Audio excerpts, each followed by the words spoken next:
নমস্কাৰ সকলোকে welcome to Assam related study YouTube channel.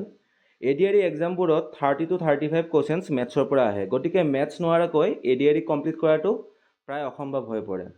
মেথছৰ কিছুমান এনে টপিক আছে যিবোৰ টপিকৰ পৰা এক্সামত এটা কুৱেশ্যনছ অহাৰ সম্ভাৱনা সৰ্বাধিক। গতিকে আজিৰ টপিকটো হ'ল মিন, মড, মিডিয়ান, গড়, বহুলক আৰু মধ্যমা। যোৱাবাৰ এডিআৰই এক্সামত এই টপিকটোৰ পৰা কুৱেশ্যনছ অহা দেখা গৈছিল। পাৰ্ট 1 ভিডিঅ'টোত আমি কোৱাড্ৰেটিক ইকুৱেশ্যন অৰ্থাৎ দ্বিঘাত সমীকৰণ টপিকটোৰ পৰা অহা প্ৰিভিয়াছ ইয়াৰ কুৱেশ্যনছবোৰ ডিছকাছ কৰিছিলোঁ। চ' পাৰ্ট 1 ভিডিঅ'ৰ লিংকটো ডেছক্ৰিপশ্যনত দিয়া হৈছে, যদি আপোনালোকে বিচাৰে তেন্তে চাব পাৰিব। DHS, TET, ADRE, Assam police এক্সামবোৰৰ যেতিয়া previous year questions paper analysis কৰিছিলোঁ, তেতিয়া মেক্সিমাম এক্সামবোৰত ইয়াৰ পৰা এটা কুৱেশ্যনছ অহা দেখা গৈছে। এতিয়া চাওক মিন মানে হৈছে গড়। সকলো পৰ্যবেক্ষণৰ যোগফলক মুঠ পৰ্যবেক্ষণৰ সংখ্যাৰে ভাগ কৰিলে গড় পোৱা যায়। এইটো হৈছে মিনৰ ফৰ্মুলা। এতিয়া চাওক ইয়াত 4টা নম্বৰ দিয়া আছে 2, 4, 6, 8। প্ৰথমতে মিন ওলাবৰ বাবে আমি সংখ্যাকেইটাক যোগ কৰি ল'ব লাগিব। 2 + 4 + 6 + 8। যিহেতু 4টা সংখ্যা আছে আমি 4ৰে ডিভাইড কৰিব লাগিব। ঠিক আছে, ওপৰত পাম 20, তলত পাম 4। এতিয়া 4ৰে 20ক 5 টাইম যাব, গতিকে মিন হ'ব 5। ইয়াৰ পিছত চাওক মিডিয়ান মানে হৈছে মিডিল ভেলু। প্ৰথমতে আমি ডাটাবোৰক এচেণ্ডিং অৰ্ডাৰ নহ'লে ডিচেণ্ডিং অৰ্ডাৰত এৰেঞ্জ কৰি ল'ব লাগিব, মানে ঊৰ্ধ্বক্ৰম নহ'লে অধক্ৰমত। ঠিক আছে, এতিয়া মিডিয়ানৰ দুটা কণ্ডিশ্যন আছে। এটা হ'ল অড নাম্বাৰ অফ অবজাৰভেশ্যনছ। ইয়াত চাওক ভেলুবোৰ দিয়া আছে 3, 5, 7, 9 আৰু 11। ইয়াত ভেলুবোৰ এচেণ্ডিং অৰ্ডাৰত এৰেঞ্জ কৰা হৈছে। ঠিক আছে, এতিয়া অড নাম্বাৰ অফ অবজাৰভেশ্যনত যিটো মিডিল ভেলু হ'ব সেইটোৱে মিডিয়ান হ'ব। ইয়াত হ'ব মিডিয়ান 7। এতিয়া চাওক ইভেন নাম্বাৰ অফ অবজাৰভেশ্যন, যুগ্ম সংখ্যক পৰ্যবেক্ষণ। ইয়াত আছে 2, 4, 6, 8, মানে ইয়াত 4টা সংখ্যা আছে, সেইকাৰণে যুগ্ম সংখ্যক পৰ্যবেক্ষণ বুলি কোৱা হৈছে। যদি আমি ইয়াত 4 লওঁ তেতিয়াহ'লে ৰাইট ফালে দুটা সংখ্যা থাকিব আৰু লেফ্ট ফালে এটা সংখ্যা থাকিব। যদি আমি 6 লওঁ তেতিয়াহ'লে ৰাইটত এটা থাকিব আৰু লেফ্টত দুটা থাকিব, হয়নে? চ' আমি দুটা সংখ্যাই ল'ব লাগিব। এই সংখ্যাকেইটাৰ মিডিয়ান উলিয়াবৰ বাবে আমি দুটা সংখ্যাই ল'ব লাগিব, 4 আৰু 6। এতিয়া চাওক ৰাইটত এটা সংখ্যা থাকিব আৰু লেফ্টত এটা সংখ্যা থাকিব। ইয়াৰ পিছত আমি এই সংখ্যা দুটাৰ গড় উলিয়াব লাগিব, অৰ্থাৎ মিন উলিয়াব লাগিব। মিন আমি সংখ্যা দুটাক প্ৰথমতে প্লাছ কৰিম, প্লাছ কৰিলে কি হ'ব 4 + 6 10। যিহেতু দুটা সংখ্যা আছে আমি 2ৰে ডিভাইড কৰিম, চ' এনচাৰ আহিব 5, গতিকে মিডিয়ান হ'ব 5। এতিয়া চাওক find the median of 3, 9, 1, 7, 5, 11 and 30। প্ৰথমতে চাওক এই ডাটাটোক এচেণ্ডিং অৰ্ডাৰ নহ'লে ডিচেণ্ডিং অৰ্ডাৰত এৰেঞ্জ কৰি ল'ব লাগিব। মই এচেণ্ডিং অৰ্ডাৰত এৰেঞ্জ কৰিম, মানে ঊৰ্ধ্বক্ৰমত এৰেঞ্জ কৰিম, মানে সৰুৰ পৰা ডাঙৰলৈকে। প্ৰথমতে আহিব 1, তাৰপিছত আহিব 3, তাৰপিছত 5, তাৰপিছত 7, তাৰপিছত 9, তাৰপিছত 11, তাৰপিছত 13। এতিয়া আমি চাম কোনটো অবজাৰভেশ্যন হয়, অড অবজাৰভেশ্যন হয় নে ইভেন অবজাৰভেশ্যন হয়। 1, 2, 3, 4, 5, 6, 7 মানে অড নাম্বাৰ অফ অবজাৰভেশ্যন হয়। অড নাম্বাৰ অফ অবজাৰভেশ্যন হ'লে মিডিল ভেলুটোৱে মিডিয়ান হ'ব, মানে অপশ্যন বি 7। ইয়াৰ পিছৰ কুৱেশ্যনটো চাওক, find the median of 15, 5, 10, 20, 25, 30, 35 and 40। প্ৰথমতে আমি এচেণ্ডিং অৰ্ডাৰত এৰেঞ্জ কৰি ল'ম। প্ৰথমতে আহিব 5, 10, 15, তাৰপিছত 20, 25, 30, 35 আৰু 40। এতিয়া চাওক এইটো কোনটো অবজাৰভেশ্যন হয়, অড নে ইভেন।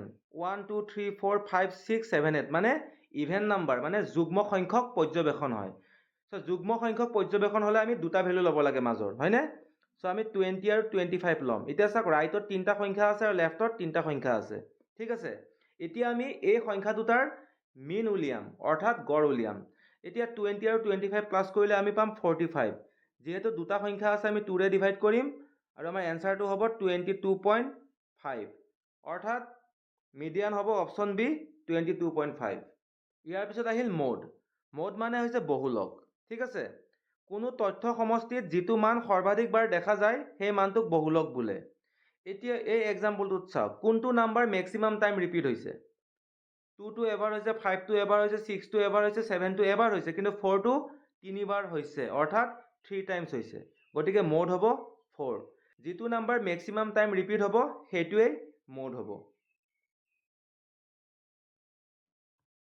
এতিয়া এই কুৱেশ্যনটো চাওক। এই কুৱেশ্যনটো 2024 ADRE গ্ৰেজুৱেট লেভেলৰ পেপাৰখনত আহিছিল। ইয়াত কি কৈছে আমাক, the product of the mean and median of the data set. ইয়াত এটা ডাটা ছেট দিয়া হৈছে। ইয়াৰ প্ৰথমতে আমি মিন উলিয়াব লাগিব, তাৰপিছত মিডিয়ান ওলাব লাগিব, আৰু মিন আৰু মিডিয়ান ওলাই আমি প্ৰডাক্ট কৰিব লাগিব, অৰ্থাৎ মাল্টিপ্লাই কৰিব লাগিব। ঠিক আছে, প্ৰথমতে আমি মিন উলিয়াম। এতিয়া চাওক, মিনত কোনো ধৰণৰ এৰেঞ্জমেণ্ট নালাগে, কিন্তু এচেণ্ডিং অৰ্ডাৰ বা ডিচেণ্ডিং অৰ্ডাৰ এনেকুৱা ধৰণৰ কোনো এৰেঞ্জমেণ্ট নালাগে, ডাইৰেক্ট প্লাছ কৰিলেই হ'ল। চাওক, প্ৰথমতে আহিব 1 plus 0 plus -5 plus 3 plus 0 plus -2 plus 4 plus 6 plus -4 plus 1 plus 2। এতিয়া ইয়াত কিমানটা সংখ্যা আছে? 1 2 3 4 5 6 7 8 9 10 11। গতিকে আমি 11ৰে ডিভাইড কৰিব লাগিব। ঠিক আছে, এতিয়া চাওক, 1 প্লাছ 0 প্লাছে মাইনাছে মাইনাছ -5 প্লাছ 3 প্লাছ 0 প্লাছে মাইনাছে মাইনাছ -2 প্লাছ 4 প্লাছ 6 প্লাছে মাইনাছে মাইনাছ -4 প্লাছ 1 প্লাছ 2। ঠিক আছে, তলত হ'ব 11। এতিয়া আমি প্লাছ কৰোঁ। চাওক, 1 plus 0 1, 1 minus 5 minus 4, minus 4 plus 3 minus 1, minus 1 0 minus 1, minus 1 minus 2 minus 3, minus 3 plus 4 plus 1, plus 1 6 plus 7, plus 7 minus 4 মানে plus 3, plus 3 1, plus 4 আৰু 2 plus 6 মানে ওপৰত হ'ব 6 আৰু তলত হ'ব 11। ঠিক আছে, চ' এইটো হ'ল মিন। চ' মিন পালোঁ আমি 6/11। এতিয়া আমি উলিয়াম মিডিয়ান। চ' মিডিয়ানত আমি এৰেঞ্জ কৰি ল'ব লাগিব। মই এচেণ্ডিং অৰ্ডাৰত এৰেঞ্জ কৰিম। চাওক, মাইনাছত যিটো সংখ্যা আটাইতকৈ ডাঙৰ হ'ব সেইটোৱে আটাইতকৈ সৰু হ'ব।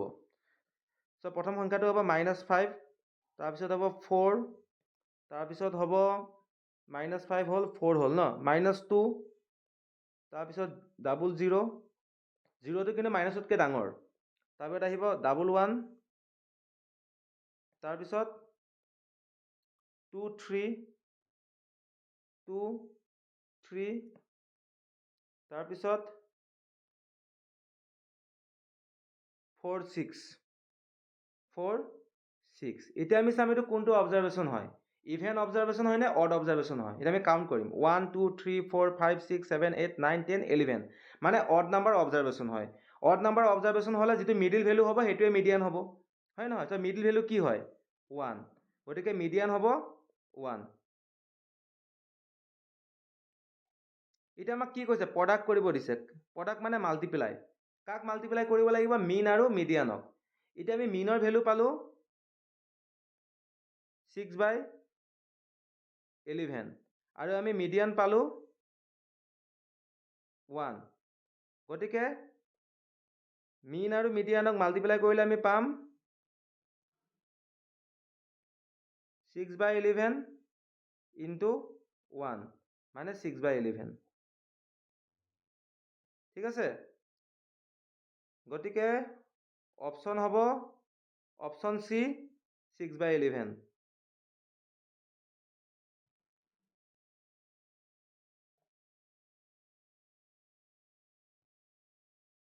এতিয়া নেক্সট কুৱেশ্যনটো চাওক। এই কুৱেশ্যনটো 2024 ADRE HS লেভেলত আহিছিল। The median of the sequence of the numbers 2 -1 3 1 -2 5 and 6। আমি প্ৰথমতে এই সংখ্যাকেইটাক এচেণ্ডিং অৰ্ডাৰত এৰেঞ্জ কৰি লওঁ। চ' প্ৰথমতে আহিব -2, তাৰপিছত আহিব -1, তাৰপিছত আহিব 1, তাৰপিছত আহিব 2, তাৰপিছত 3, তাৰপিছত 5, তাৰপিছত 6। এতিয়া আমি চাম এইটো কোনটো অবজাৰভেশ্যন হয়, অড নে ইভেন। 1 2 3 4 5 6 7 মানে অড নাম্বাৰ অফ অবজাৰভেশ্যন হয়। অড নাম্বাৰ অফ অবজাৰভেশ্যন হ'লে মিডিল ভেলুটোৱে মিডিয়ান হ'ব, মানে মিডিল ভেলু হৈছে 2, গতিকে অপশ্যন চি হ'ব। ঠিক আছে, ইয়াৰ পিছত চাওক, ইয়াত কোৱা হৈছে the mean of 8 12 15 10 x and 20 is 14, মানে এই ছয়টাৰ মিন দিয়া আছে 14। চ' মিন উলিয়াব লাগিলে প্ৰথমতে আমি সংখ্যাকেইটাক প্লাছ কৰি ল'ব লাগিব। সংখ্যাকেইটা আছে 8 plus 12 plus 15 plus 10 plus x plus 20। যিহেতু ছয়টা সংখ্যা আছে আমি 6এৰে ডিভাইড কৰিব লাগিব।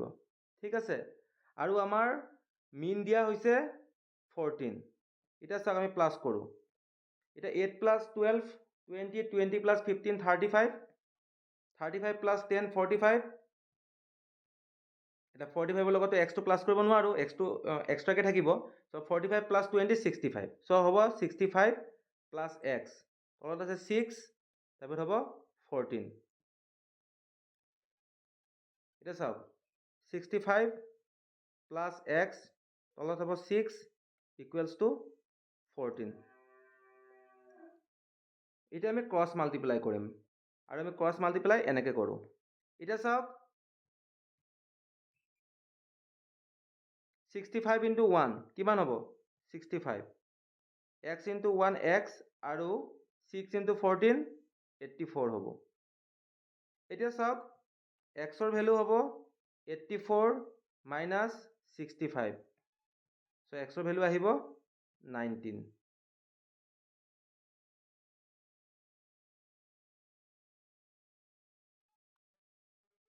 চ' অপশ্যন বি। এতিয়া 4 নম্বৰ কুৱেশ্যনটো চাওক, find the median of the following data. এটা ডাটা দিয়া হৈছে, আমাক মিডিয়ান উলিয়াব দিছে। আমি প্ৰথমতে এচেণ্ডিং অৰ্ডাৰত এৰেঞ্জ কৰি ল'ম। প্ৰথমতে আহিব 7, তাৰপিছত আহিব 10, 7 10, তাৰপিছত 12, তাৰপিছত আহিব 15, তাৰপিছত আহিব 18, তাৰপিছত 20, তাৰপিছত আহিব 25। ঠিক আছে, এতিয়া আমি চাম কোনটো অবজাৰভেশ্যন হয়, অড অবজাৰভেশ্যন হয় নে ইভেন অবজাৰভেশ্যন হয়। 1 2 3 4 5 6 7 মানে অড নাম্বাৰ অবজাৰভেশ্যন হয়। অড নাম্বাৰ অবজাৰভেশ্যন হ'লে মিডিল ভেলুটোৱে মিডিয়ান হ'ব। Option B 15।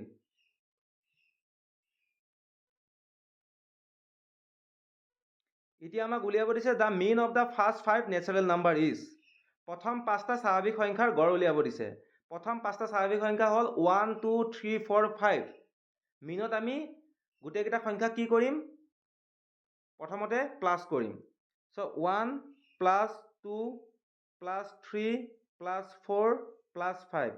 যিহেতু 5টা সংখ্যা আছে আমি 5এৰে হৰণ কৰিম। ঠিক আছে, এতিয়া চাওক 1 প্লাছ 2 3, 3 প্লাছ 3 6, 6 প্লাছ 4 10, 10 প্লাছ 5 15। এতিয়া আমি 15ক 5এৰে ডিভাইড কৰিম। ডিভাইড কৰিলে আমি পাম এনচাৰ 3। গতিকে মিন হ'ব অপশ্যন বি 3।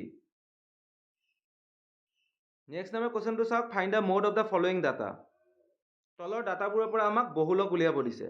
যিটো নাম্বাৰ মেক্সিমাম টাইম ৰিপিট হ'ব সেইটোৱে মোড হ'ব। ইয়াত চাওক 5টোৱে চাগে মেক্সিমাম টাইমছ আছে, 1 2 3 4। ঠিক আছে, গতিকে মোড হ'ব অপশ্যন বি 5।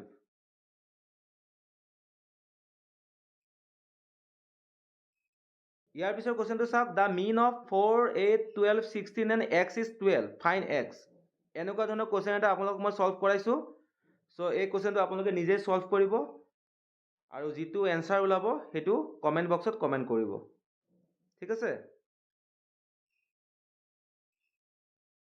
চ' ভিডিঅ'টো চোৱাৰ বাবে ধন্যবাদ। যদি আপোনালোকে ভিডিঅ'টো চাই ভাল পালে তেতিয়াহ'লে ভিডিঅ'টো লাইক কৰিব, শ্বেয়াৰ কৰিব, লগতে চেনেলটো ছাবস্ক্ৰাইব কৰিব।